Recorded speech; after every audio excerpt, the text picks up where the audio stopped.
Is that all right? Yeah, that's fine. That's fine. Okay, Okay, Coach, if you're ready, go ahead and open. Let me look at that. You? Yeah, I'm gonna be. Go ahead, Coach. I'm really proud of the way our guys, came here and competed today. I thought we did a fantastic job offensively, controlled the tempo of the game with, what we did offensively. And, Mac played well. Smitty had a great game. Najee was great. Had a lot of guys contribute to that. Offensive line did a nice job of controlling the line of scrimmage up front, which we thought was really important in the game. And, the defense made some mental errors in the first half, led to both their scores, big play touchdowns on just absolute coverage bust in the back end. And we made some adjustments at halftime, and I think we played a little better in the second half. Obviously, this team has done a great job all year, won the West today, which I'm very proud of them for their efforts all year long to be able to do that. And now we got to talk about how we want to finish the season and continue to improve and get better and learn from some of the things that happened today and hopefully make progress in a very positive way. So I think LSU has a lot of good players, and they did a good job in the game. They had a good game plan against us in the first half, and but our players adapted and adjusted and did a really good job. So I'm really proud of our team, and our coaches did a really good job. We were down 4 coaches today. A receiver coach and three coaches on defense. So, but everybody in the organization sort of stepped up and did a really good job and really didn't skip a beat today. Fortunately, it was none of the signal callers, and that was very helpful, and people did a good job of filling in. Okay, we'll start with Aaron Sutton. Nick, I know you don't like to campaign for your players, but do you think Bamatime Smith's the best player in the country?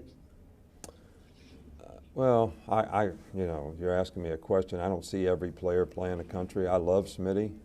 I think he's an outstanding player for our team. He's probably done as much this year for our team as any player that we've ever had.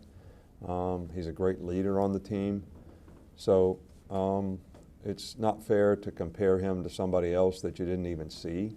But I don't think there's many players in the country that has done more for their team than Smitty does for our team. We'll go with Michael Casagrande. Yeah, Nick, what did you see on those 2 touchdowns you guys gave up, and how do you think the defense responded, or what did you guys do specifically to correct it? Well, we busted, the first touchdown pass. We had a corner cat called. They changed plays, so we killed plays, and safety's got to communicate to the corner who goes on the blitz, and now he's not going on the blitz because we changed what we were doing. He went on the blitz, nobody covered the X, so it was a touchdown. And on the other one, the long run, we misaligned. The star really lined up in the wrong spot, so we didn't have an apex player on that side, so we had no force contain, and ball bounced outside, and there was nobody around. So easily correctable things, but things that we don't want to happen in games, obviously. But at halftime we made some adjustments. The players understood what they did wrong, got it corrected, and played better. Tony Sakalas. You kind of addressed it a little bit, but what were the challenges of playing the game without 4 of your assistants, and how early in the week did you know that they were going to be gone? Oh, boy.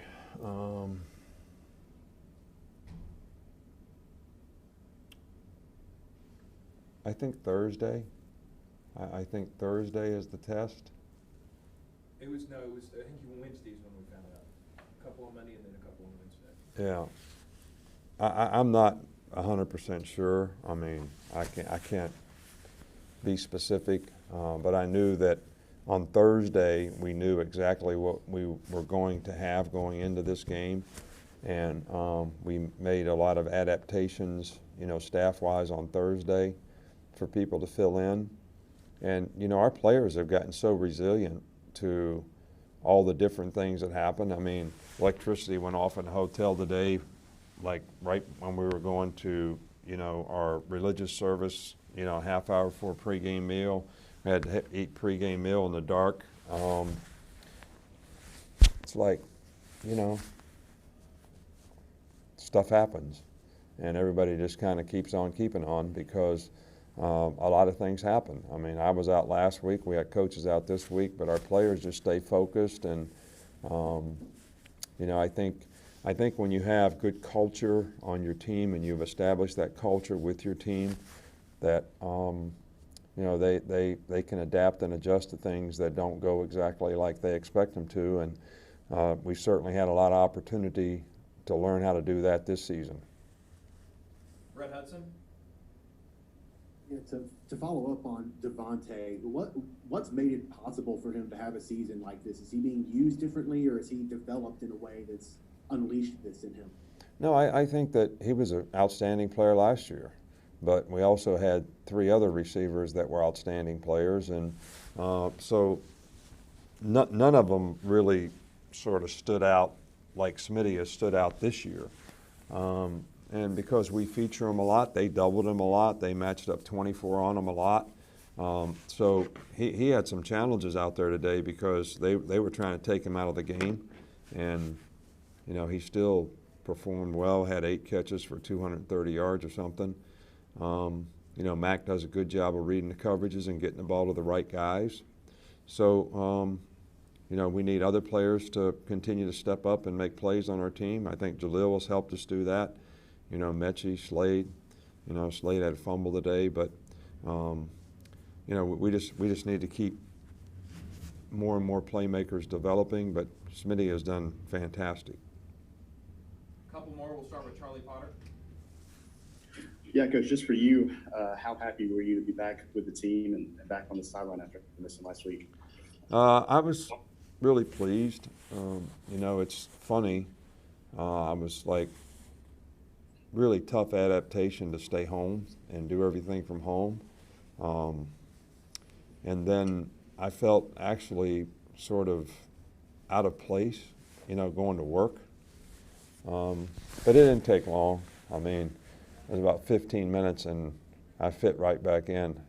So, you know, Miss Terry wasn't on me anymore, and I was able to get on other people in the office. So it was good.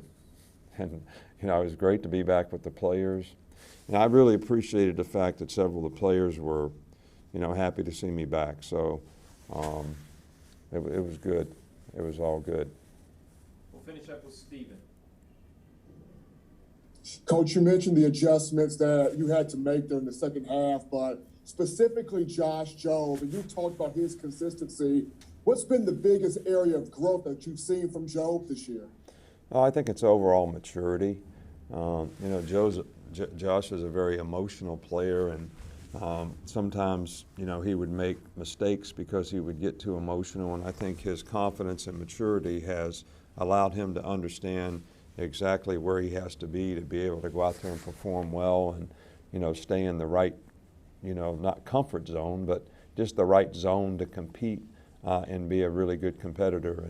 And I was really proud of him today because, you know, he made the one mistake, which we didn't get communicated to him. And, you know, in the past that would have affected him for a long time. And, you know, he's able to come back and play well after that and make plays. So he's learned how to overcome adversity, deal with negative things happening. And I think when you play defensive back, you know, you're going to get beat on occasion. The best guys just don't get beat very often. So consistency in performance is really important, and that's where he's really gotten so much better this year. All right, Coach, thank you. All right, thank you, guys.